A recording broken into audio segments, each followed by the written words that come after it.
Welcome to the Think Big Dentistry Show.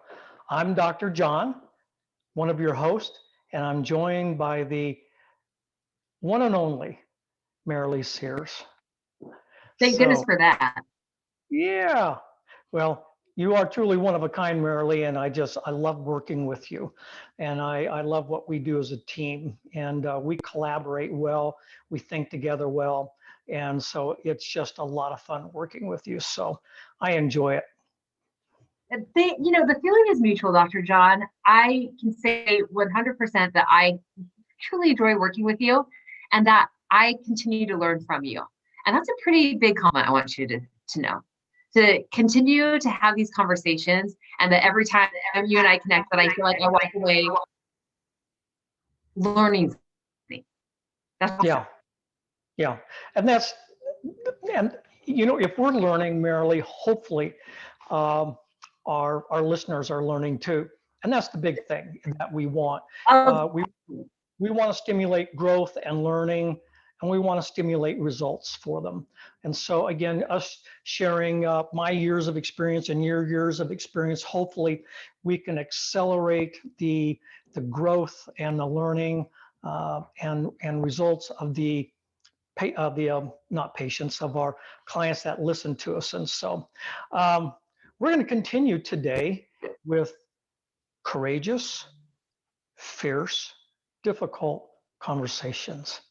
So, yeah, Marilee, this gets to be a little bit more fun because talking about with this one, we're talking about conversations that influence our culture. And when I'm talking about our culture, not in our entire community necessarily, really focusing on our practice. What is our practice culture?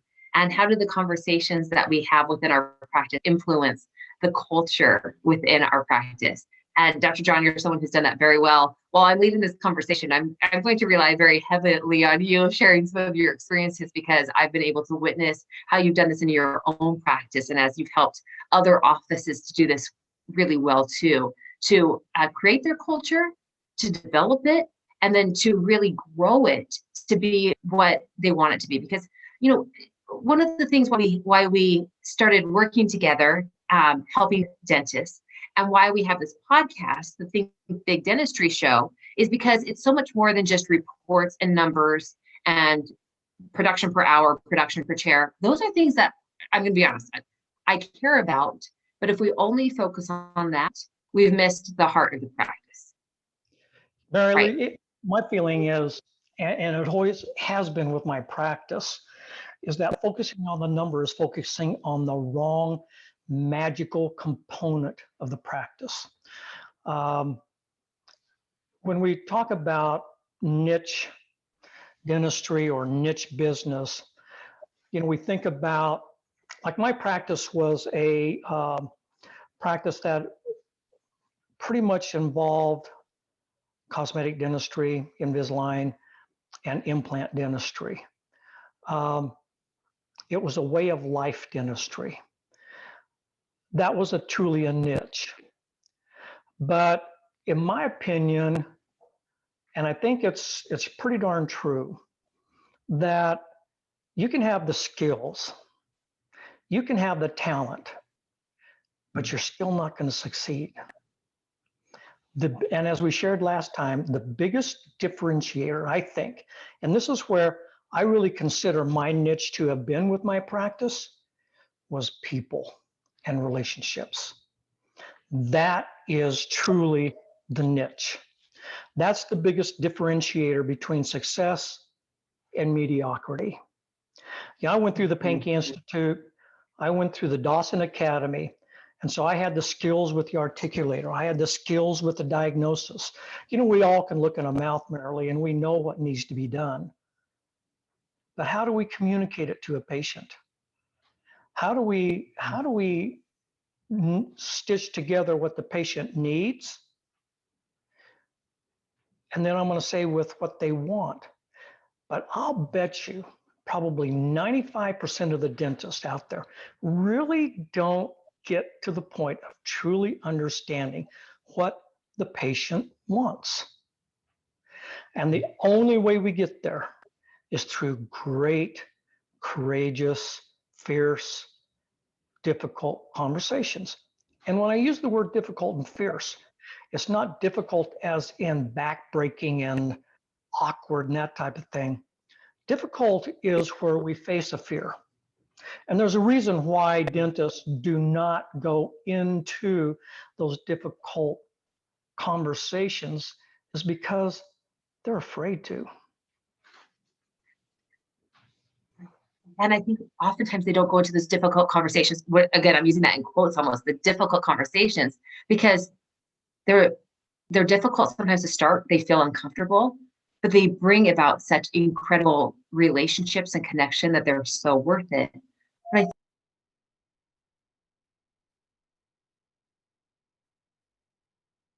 Whoop.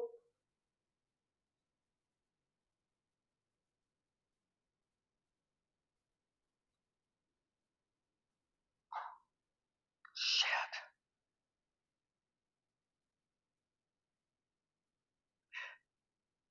Did I lose you, Marilee?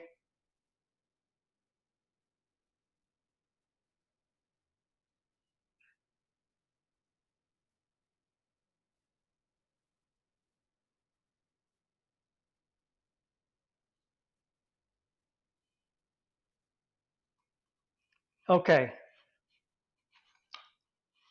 I'm going to pause for a second.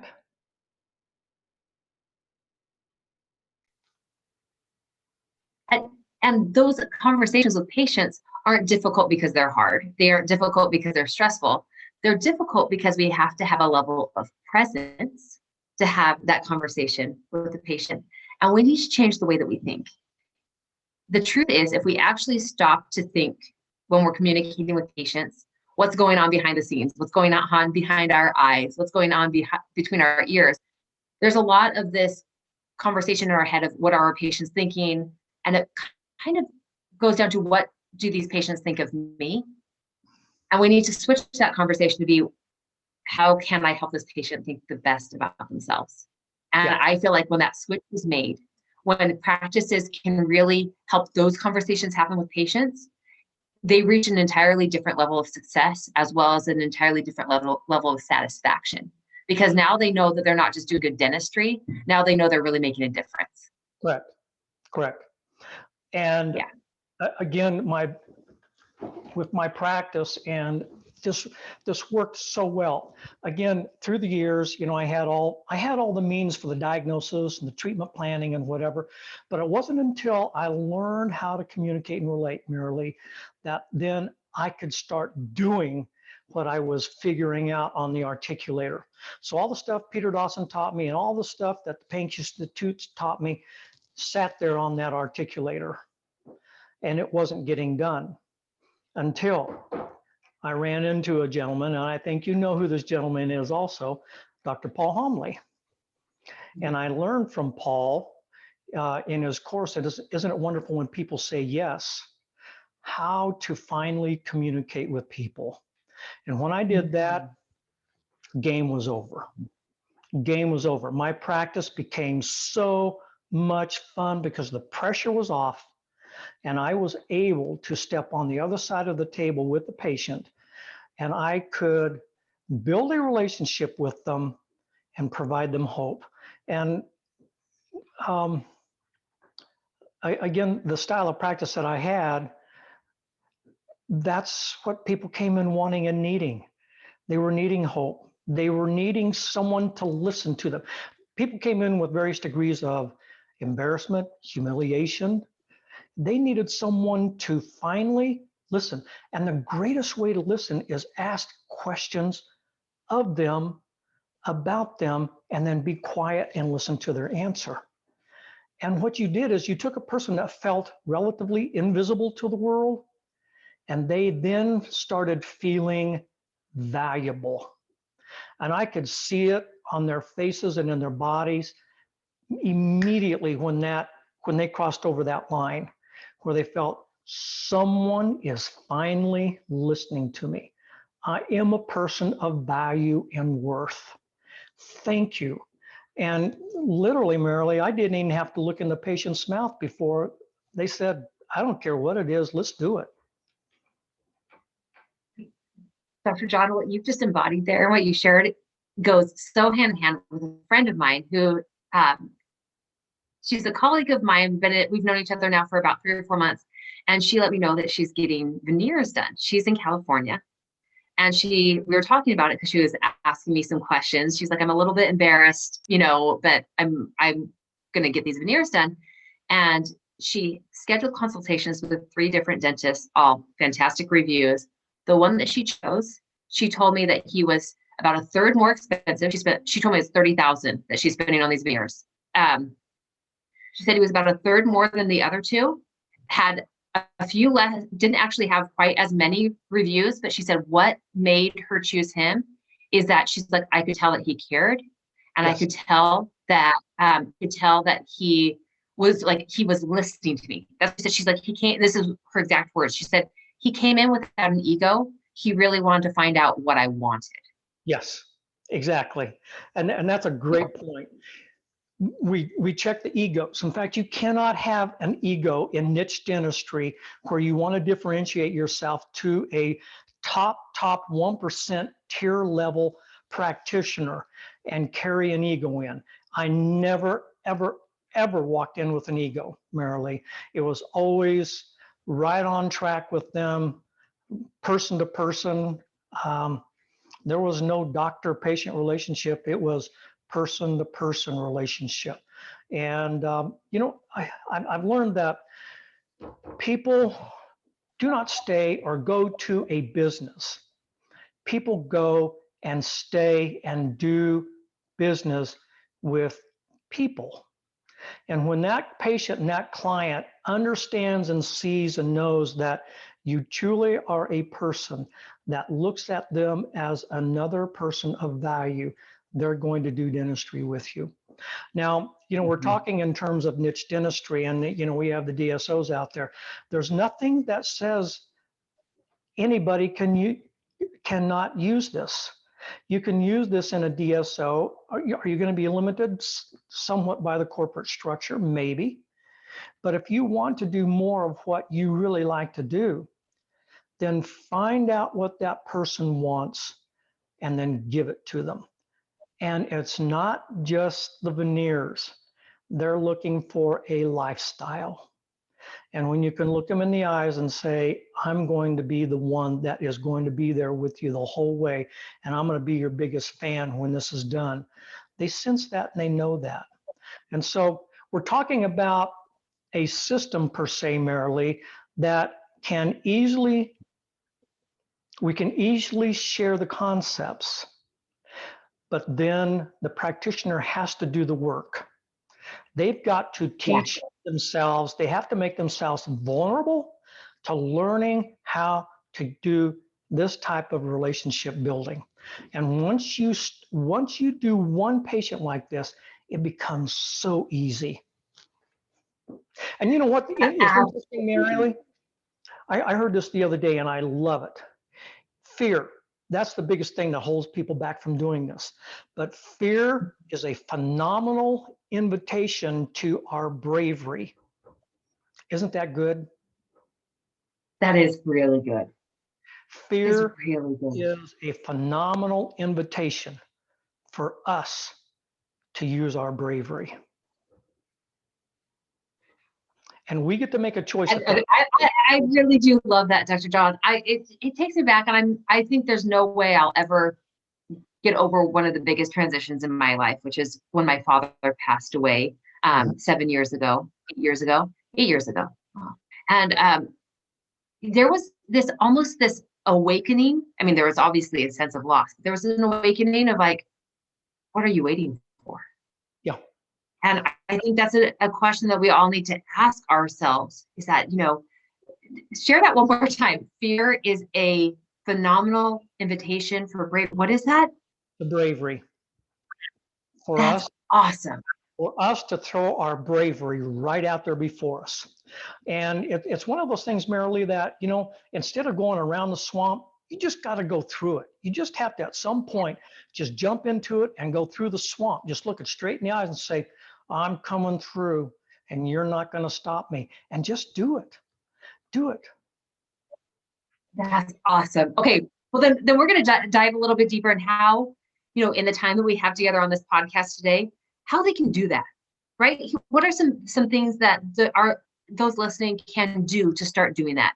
And I'll say this, part of the reason why we're continuing to talk about conversations is because the quality of our life, and most definitely the quality of our practice culture, depends on the communications that we have.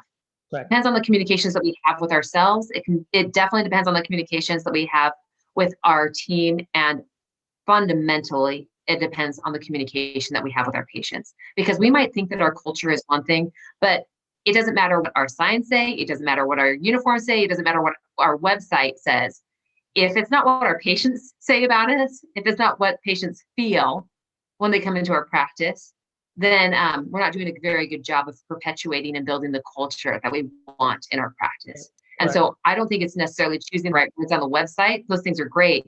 It's about choosing the right things in your practice and prioritizing the right things when it comes to patients, when it comes to your team, so that you can actually develop a culture that people love being part of.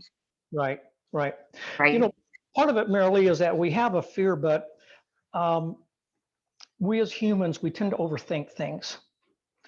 And by overthinking, we create that swamp. And the more that we overthink, the wider and the deeper and the longer the swamp gets. So we need to stop overthinking. And part of that is looking at what are the resistors in our lives that prevent us from jumping and into that swamp and going straight ahead. And so that's when a person looks at that and say, okay, what are my biggest fears of having this kind of conversation with my patients about? And just list the main 2 or 3 and then face them. But then look at it and go also, you've got to, we all look at the end of the game and go, ooh la la, once we get to the end of the game and whatever, everything is marvelous and wonderful. But when we look at the startup, we look at it with drudgery. Well, why don't we look at the start up with all the fanfare and all the bubbles and the excitement and energy also, because we're starting a path to a new life. So we have the start, we have the end, and then we have the middle. And the middle is where we have to put the hard work in. And so that is people, are they willing to put the work in? And a lot of people are not, Marilee. And that's why, we talk about and you hear about the 5% or the 98 and the 2%. Well, it's now about 1%, 99%. They're about 1% of the population and 1% of the people, kind of own the stuff. And that's because they were willing to take the risk. They looked at their major resistors in their life. They looked at them and challenging them. But then also we looked at what's the end game value. And part of it is, with the patients, what I finally came to me was by not going and to that point and asking those questions and having the courageous conversations, I was holding them back from their highest potential. Without a doubt that we need other people. We need people who believe in us, our best. And if you were not that person for your patients, there are countless patients that would not have become the people they became. Sure. Would not have that belief that they developed by being in your presence, by being by someone believing in them so fiercely in the way that you did, just like you do with the clients that we work with now. It's a pretty incredible thing to have someone believe in you that fiercely. And I'll say the other part that I think dentists, it's in large part fear. The other thing is that comparison can really steal a lot of that momentum. And the other thing that can also happen is that when we're talking about culture and we're thinking about what we want our practice to stand for, it's really common for people to start with, like, what do we feel like patients need? Yeah, and it's almost like they want to now morph themselves in a way to create what patients need. I think it's very important that we take a step when we decide, what do we stand for? Yes. Okay, what are our cultural pillars? What do we build our practice on? Because when you can start from that, you attract the right people to you. I mean, I wish I could say this in a way that that was very, I know it's factual because I've seen it over and over again. But there is something about people who innately know what they stand for that brings the masses to them, brings Yes. the right people to them. Yeah. Whereas when you were trying to say, okay, well, hey, you know what? Patients want us to be open later, so we need to expand our hours. And hey, I want, like, they're saying that there's going to be, this is a really big thing, so I want to take that course. Instead, if you take the most important thing, I think it has to start with ourselves, understanding what those swamps are, actually taking some time to look at those fears and what we don't want to face, because let's be honest, whether you face it now or whether you face it later, there's no way around it except for through. Yep. There's not. Yep. It's going to be faced sooner or later. But I think it's also so fundamental that we decide for ourselves what it is we stand for, and we recognize that it all starts with us. So the great news is that if there's things that you want to change in your practice, it starts with you. And the bad news is if there's things you want to change in your practice, it starts with you. But I think that this is all good news. So the dilemma is, Marilee, that we cannot get away from ourselves. And the greatest conversations, well, I think as we shared last time, the one individual that we have the most conversations with every day is ourselves. And so what is it that we're telling ourselves? What are the soundtracks that we're telling ourselves? And so that's part of it is, how are we talking ourselves up, or how are we talking ourselves down? It's kind of like on a podcast like this, you and I could sit around and think, why are we doing this? Why would anybody want to listen to you and I, Marilee? Or we can sit back and think, Marilee, between the two of us, we have 60 plus years of experience. So why wouldn't they want to listen to us? And we both have been successful in our careers. And why would people not want to listen to us? And so when we take it into that perspective, those soundtracks sound a whole lot better than the why me syndrome. And so we are our biggest enemies, but we can also be our greatest cheerleaders. And so giving ourselves permission to succeed and do these types of things. But also it's like, you got to go to the mirror and look at yourself and say, okay, it's time to buddy up, dude. Time to do it. And why? Because it's the right thing for the people. And you are not joking when you say go to the mirror. This is something I know you have done with your team. Yes. You're not joking. It's like, no, really look at yourself. Yep. I had my team in one staff meeting, and we were talking about this particular issue and concept. And we talked about how you can't lie to the person in the mirror. There's no way. That person will not let you. And so they went, and each one of them had a mirror to go look at in their particular room. So we had enough operatories and whatever that they could do this. And it freaked them out. They'd never done it before. And it freaked themselves out to look at themselves and stare themselves straight in the eyes and say, it's up to you. But it was a great exercise for them. They saw the value. And I have no doubt they saw the value. And something that I've seen happen, first of all, it leads to personal breakthrough. And there's nothing better than that. That's, the foundation for everything. When you really know yourself, you're able to see others more clearly as well. Absolutely. And that's ultimately what we want to happen. Absolutely. Clarity creates kindness. It takes away a lot of the peripheral junk. It takes away a lot of the negativity. And so the clearer we are with ourselves, Marilee, the kinder we become as people. Because we don't have to put up pretenses. A lot of our frustration, a lot of our anxieties will go away. The clearer that we are with ourselves and that we understand ourselves, that comes across, and then we can be clear with other people. And so that becomes kindness for them.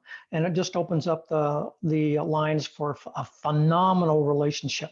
And again, I'm going to advocate until the day I stop doing podcasts and can't talk, can't walk or whatever, that the ultimate niche dentistry is relationship dentistry, trust dentistry, and to where you develop the ultimate value with patients. 100% true. And isn't it isn't it so interesting that across the board, Dr. John, no matter what state we're in, no matter what the practice looks like, the relationships always matter. Always. Yep. Yep. Yeah. Always. There's no question about it. And so again, because those conversations I think are so important to have with ourselves and to create from a place of what we want, what the culture, our practice, a few questions that I'd say have helped me tremendously when I was transitioning my father's practice. And then you and I, Dr. John, as we're working with practices, a few of the questions that I like to start with to kind of get the wheels turning are one, that thing of what makes me the happiest, right? Like, what are the times when I've had the most joy in my life? And then another question that I really love is, who are my most important patients? And then the next question to that is, what if I'm my most important client? Do you know what I'm saying? Because oftentimes, as dentists in this field, in this profession, I think we're nurturers. I think we want to make sure that people around us are happy. And so sometimes that means that we bend to do what our team wants, or we bend to do what our patients want. But if fundamentally we realize that we are our most important, we're the most important person. That might sound egocentric to say, it's actually the opposite. That what happens, we have more disgruntled employees, more disgruntled teams, more disgruntled patients when they push a doctor, and then the doctor finally goes, you know what? I'm done, breaking point. But it's because they never took that time to understand my needs are actually really important. I'm looking at that first, and then I can best serve the people around me, in particular, the patients. And so taking some time to actually think about that is like, if I am the most important person in my practice, I know when I say that, it comes at, I hope people are hearing this the way that we mean it, Dr. John, the way that I mean it, Dr. Right. Is that you are the most important person in your practice, because no one gets served well unless you are willing to have these conversations first with yourself and then carry them on to everyone else. Exactly. It's one of the things, Marilee, that truly it starts at the top. And this is, we talked about the inversion funnel. Well, this is one where the funnel has to go like this, because this truly does start at the top. And if the leader of the team is not willing to do these things, then you don't expect it out of your team.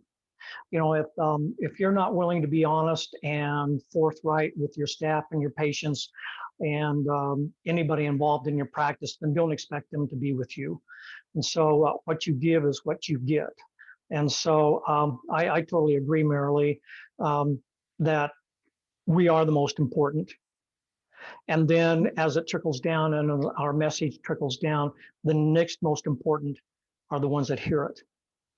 And then as a team together, we become one super dynamic group of individuals that develop relationships with patients that they absolutely cannot deny. Because when we actually build this kind of a culture, again, it's not a written mission statement on a wall that nobody really looks at, or words on our website. It is the way that we all feel when we come into that practice of like this mantle almost that we carry of like, this is who, these are the qualities that I embody. This is the person that I am. This is what I stand for. And that is such a powerful and impactful thing for the patients that we serve. Yeah. It changes everything. It does. It does. I took down my mission statement, my vision statement off my wall and threw it out the back door once, because I thought, this is stupid. No one cares about that. They want to see it and feel it. It's just printed words on That's a wall. exactly. I think you can't see it and feel it, and Simon Sinek is absolutely onto it when he said start with why. But I think that almost propelled more of these mission statements that were just words. When Totally. he said, if you can't feel it, the why is a feeling. And so if those words do not create a feeling for you or for your patients, I'm sorry, time to throw it out. I'm going to say, Marilee, if any of our listeners out there are involved with a consultant, they sit down with you and say, okay, let's build a mission statement, get up and walk out. Because you're heading down the wrong direction. This thing can be so much more simple, Marilee, and that's what we're trying to do is we're trying to simplify this for people. And so in our upcoming podcast following this one here, we're going to follow up a little bit with this still, because you asked a great question. How can we overcome these resistors, these fears? And I think that is an invaluable question. So let's address that next time for them, Marilee, because I have some thoughts and ideas on how to help them with that. I think that, Dr. John, I think that sounds fantastic. And just to wrap up this conversation, there's a couple things I want to say. One is that we appreciate you guys being here. We appreciate, Dr. John and I were talking about the downloads that have happened in the last few months. And we just want to say, we appreciate you being here, and we are here to serve you. So we welcome comments, we welcome suggestions, and we, of course, love hearing about what's going on in your practice and also the challenges that you're having. I mean, that is what we are here for, is to serve. Absolutely. And the other thing I'll say is that I love this quote that I'm going to share. It's by William James, who I have to tell you, I don't know who William James is, but it says the deepest principle in human nature is the craving to be seen and appreciated. Oh, yeah. And by taking the time to, again, see yourself and appreciate yourself, start with that, and then begin. It is the gateway that allows you to see and appreciate others. And that's the culture that will build a tremendous business. Yeah. That's an entirely different way to think about your practice. Yes, yes. Okay, so what we're going to do, we're going to next time speak about how to overcome the resistors, the things that prohibit us from catapulting to the positive side, the beautiful side of all of this. But the other thing I would like is for any of you out there, submit to us via our email, which will be at the bottom of the podcast notes. I'll ask you this question. Coming through 2020 and the pandemic and everything that happened last year, we became pretty well disconnected. And what do you see in your practice right now as your biggest obstacles, your biggest hurdles going in and going through 2021? How do you regroup? How do you refocus? What are the obstacles and what is it that you're looking for? And send us that and we'll start addressing those issues just point blank with you. So we look forward to your feedback, be it whatever you want to share with us. We'd love to hear from you. Answer that question and we will work on those with you in the future. Absolutely. And in the meantime, think big and do great things. You bet. Think big and do phenomenally great things.